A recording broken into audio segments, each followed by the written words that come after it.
travelling to the continent and beyond by high-speed train will start their journey on board Eurostar from St Pancras in London. Then you can sit back and relax while Eurostar whisks you across the channel at high speed and in comfort.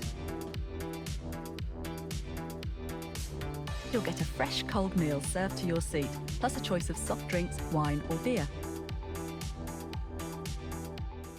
Standard Premier Class offers that bit more space and comfort, the same space as business class in fact.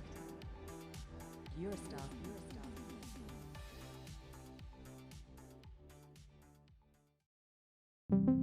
Når vi besøger forladte steder, er det ikke meget, der er planlagt tidsmæssigt. Vi ved aldrig, hvor dagen ender, og vi ender ofte med spontane overnatningsløsninger, der minder mest om livet som hjemløs. På en tur tilbage i marts havde vi hørt om den her kæmpe forladte toghal, fyldt med gamle tog. Godt nok er stedet fuldstændig spadet af med pigtrådshegn, men med udsigt til nattefrost var vi villige til at gå langt for en god nats søvn. Der står ingenting på nettet omkring stedet, så vi havde ingen idé om, hvad vi kom ind til. Vi tænkte, at det ville være et perfekt sted at søge ly for natten, så vi gav det et forsøg.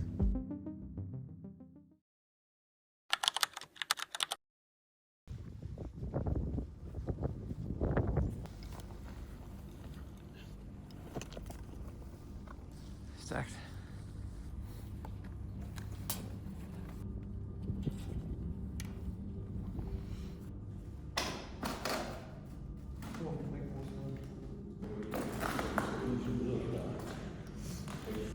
Jeg har ikke været herinde endnu.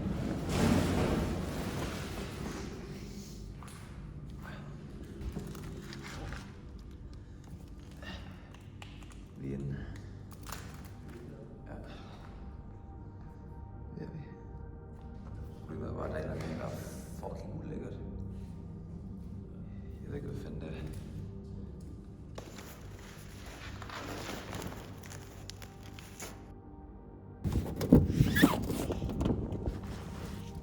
What the fuck? 2 sekunder.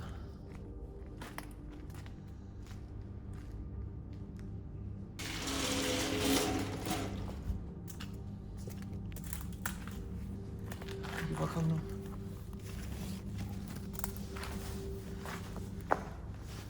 Så, er vi klar?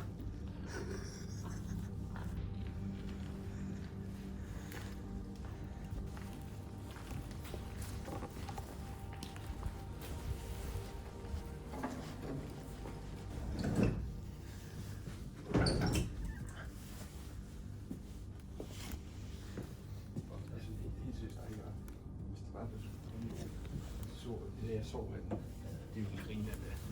Ja, det er virkelig. Det er perfekt her. Skal vi lige få ryddet op i kabinen? Skal vi lukke os her også? Vi venter på smidt derude. Det var lidt mere plads. Ja. Den der vej. Ja, lad os gøre det.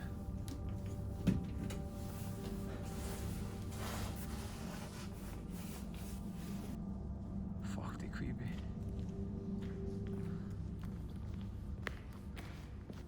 Ej, det er ikke meget, man kan se os.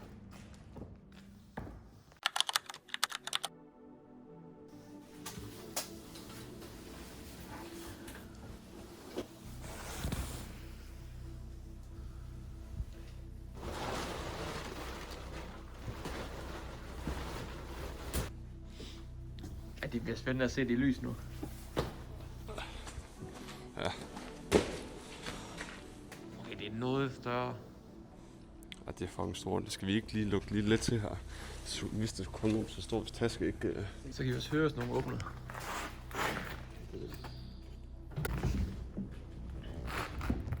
Ja, tryk det hele. Jo.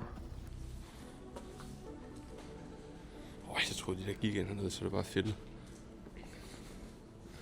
er så meget sjovt at se, når det er lys, fordi altså, når det er så mørkt, som det var i nat, altså du overhovedet ikke se alt det her. Ej, det er noget helt andet i dagslys. Men skal vi lige gå ned og få clearet den udgang, der er hernede? Ja. Om der er en ekstra udgang. Lad os gøre det.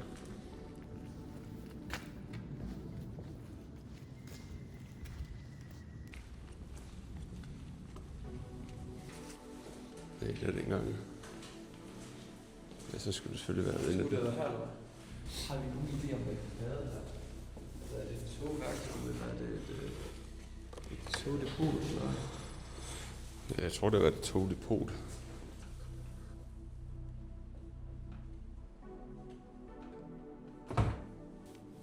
Men det er fandme gammelt, fordi der er gamle skrivemaskiner og sådan noget andet. Jeg aner ikke, hvad det her er, men det ser meget fedt ud. Ja. Er det sådan en blik? Jeg har fået oversteget skalaen der. Ja.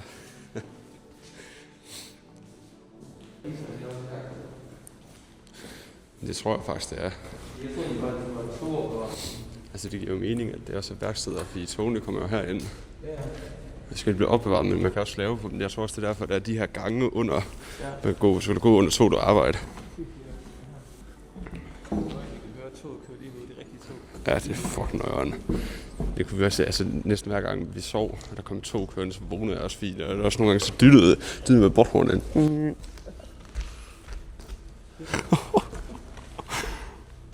Er det fedt, den? What? Fuck, hvor fedt. Jeg kigger lige her en fælde først. Jeg er faktisk lige herude, vi kom ind. Der kører toget derovre. Og vi har sovet herinde, så vi har kunne høre hver evig eneste tog, der kom ind på den station her. Fucking nøjeren. Det er sgu da meget flere gamle vogne her. Ja, men det har været nogle, altså, det er som om, altså i gamle dage, så var togene, de var sådan, de var bygget lidt mere omhyggeligt, og lækre. Det jeg forestiller mig ikke, det her, det har været andet end normal klasse her. Ja, for jeg vil da meget hellere sidde ned i sådan noget her, end hvad vi har i dag. Det her, det må være first class, er det ikke det? Jo, jeg tror, det er det. Så har du din egen coupé her, hvor man kan lukke sin dør til.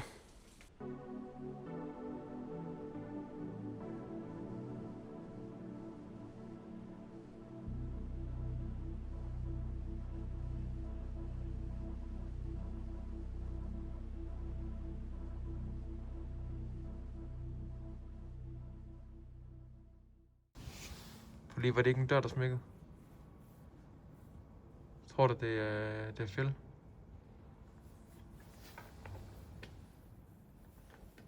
Der er altså et eller andet, der kører lige herude. Kan du høre den her brumme, den er lige stoppet? Jo. Nej. Det var det godt.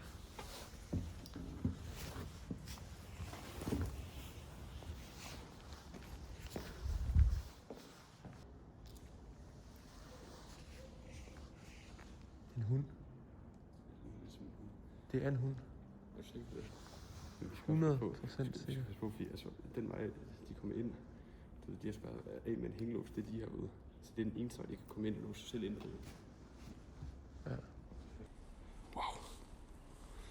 Man se, det her tog, det ser fucking fedt ud forfra. De har lygter og sådan noget her. Sådan, det er jo ikke sådan, at det er et eller andet tema, det er alle mulige tilfældige tur, der var en kasse i en garage. Ja. Og stille. Ja, så har de bare glemt alt om det. Ja. Hvad i alverden? Det er simpelthen bare træbænke, folk de har sat på. Efter jeg tror, det er gammelt, mand. Det ligner nærmest noget for en eller anden forlystelsespark. Kan du se, hvor fedt det er henne der? Det er altså en monkey-klasse, det her. Altså, hvad sker der? Det er træbænke, folk de har sat på. Ja. Er vi ikke enige om det her? Det er nok noget af det ældste af kategorien, der er herinde.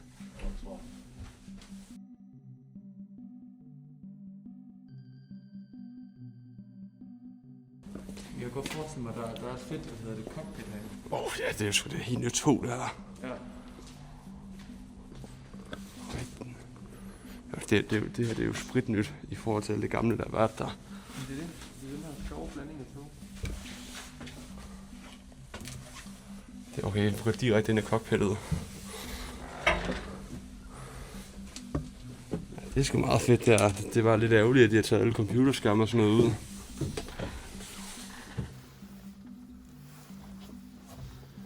Det er nok pedalerne hernede, tror jeg ikke det? Kom, kør. Ja. Noget skum var det noget af. Noget lydamplifier noget. Du sidder fandme godt. Ja, man sidder godt. På din mave det der, eller hvad? Det er sgu det hele for mig, der bumler og brager ud af.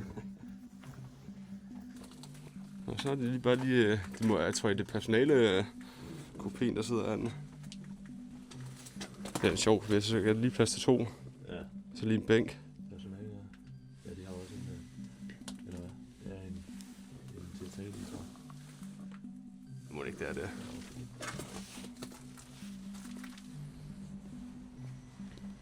What the fuck, det er homen, der kravler der.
Hvad har du set?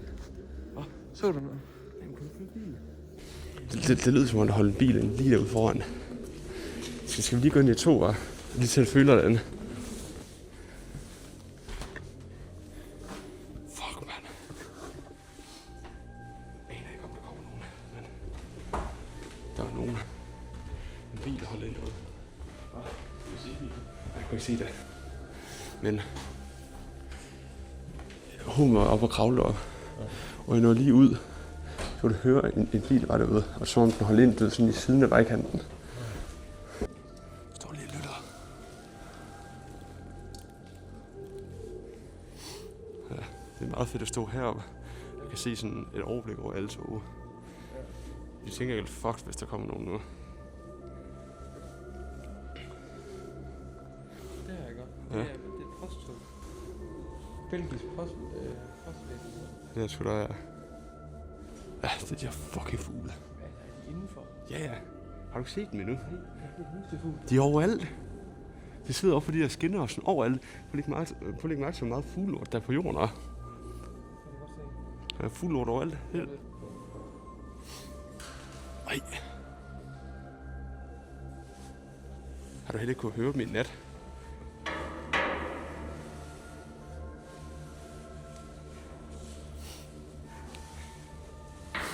Altså det der vil jeg så sige, det er de mærkeligste måder, jeg har set. Jamen, altså hvorfor kravler du også ned den vej af en stige? Hvad? Og vi har en faktisk et cockpit. Er det det? Ja. Det er skærm i og sådan noget? Ej, det er lidt gammeldags cockpit. Ja, det er gammelt, mand. Men det er her da. Det er lidt sjovt at se en kontrast der mellem det Eurostar-tog, vi lige var inde i, og så til det her. Altså, hvad fanden har han styret med herinde? De pedalerne hernede. Ellers var han da stået, så han stået sådan her. Det tager en solrød, eller hvad? Så han stået sådan her.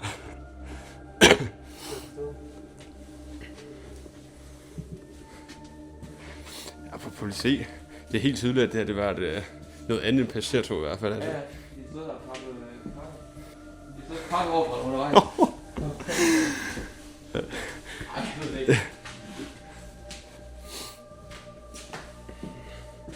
Det er sgu da fucking fedt. Altså sådan, at der ikke er nogen, der kommer ind og visker det her ud.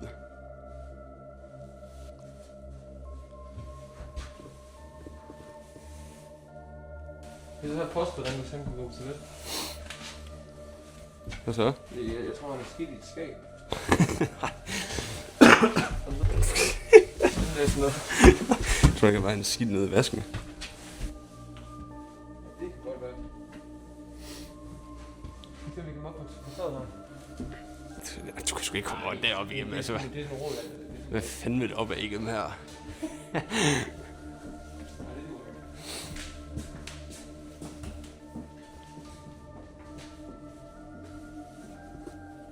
Hvad?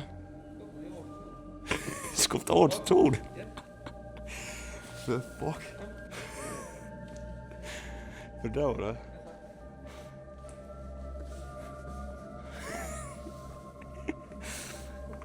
Ja.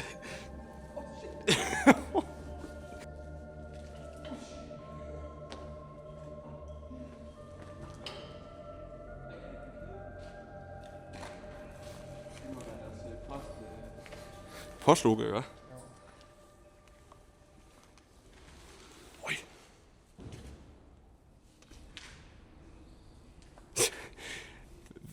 Var det lige nu, du kom, eller var det en fugl, der fløj i et vindue?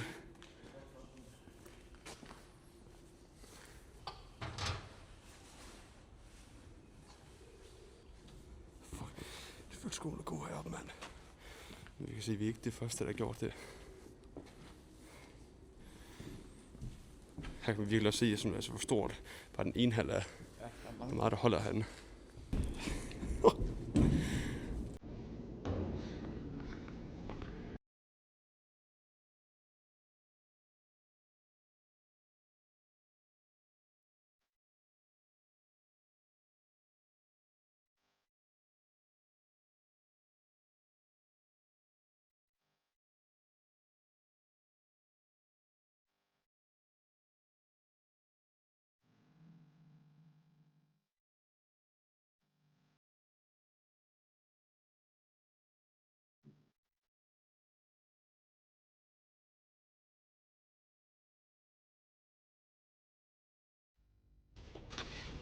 Det var meget fedt at finde en anden vej ud også.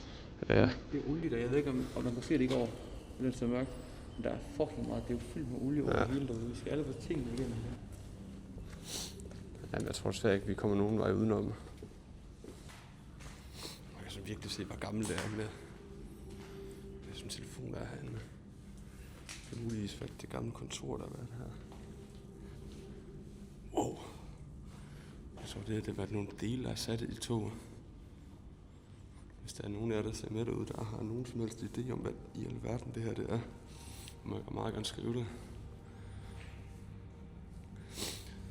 Jeg må indrømme, at jeg er ikke den største togfanatiker, men når der holder så mange gamle tog forladt i en kæmpe stor hal, så er det altså meget fedt at komme ind og se endnu flere reservedele. Her er der rent faktisk reservedele på hylderne. Jeg kan se de gamle togvogne inde i. Det er helt sikkert dem, der også er herude. De fysiske tog.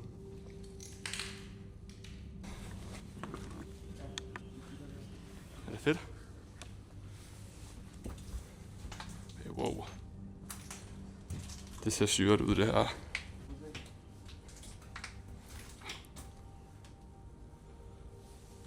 Hvad i verden har det her været? Nå, der er en gammel miniudgave her. Okay, det ser fedt ud. Ja, det gør. Ja. For mig ligner det seriøst en togskole. Ja, det er han, ikke? Hvor folk de sådan er blevet uddannet i tog. Ja, når der er tavler med gamle skridt og sådan nogle ting. Altså med det her, det er da helt sikkert noget fra en togskole. Jeg har aldrig hørt begrebet for en togskole. Men altså, skal nok finde.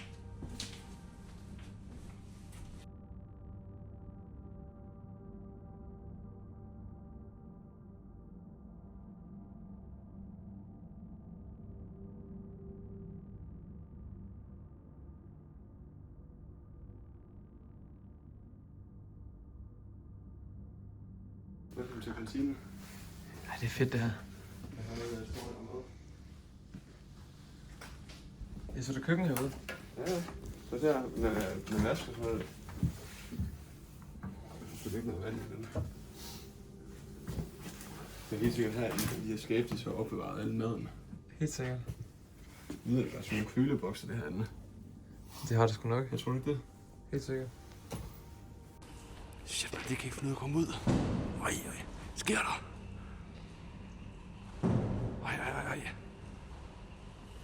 Ej. Fuck, mand. Det går helt amok.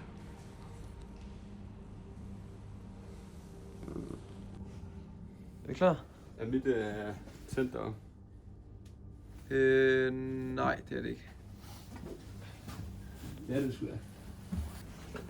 Let's go. Let's go. Jeg er lige hoppet ud og sætte ud det første læs.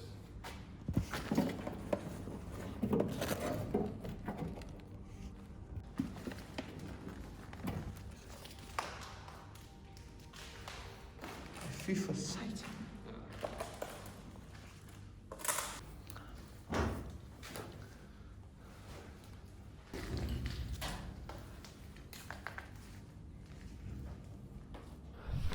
Vi skal i hvert fald være lidt hurtige her, fordi folk over muser, så vi kan se os. Ja, de kan se os lige herovre. Ja. Ej, der kører en bil over nu. Er det? Ja. Vi skal bare ud. Ja, vi skal ud nu.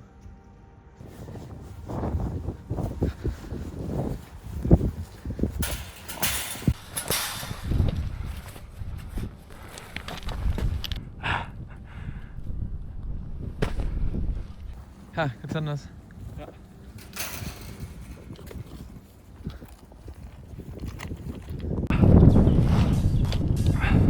Her boys.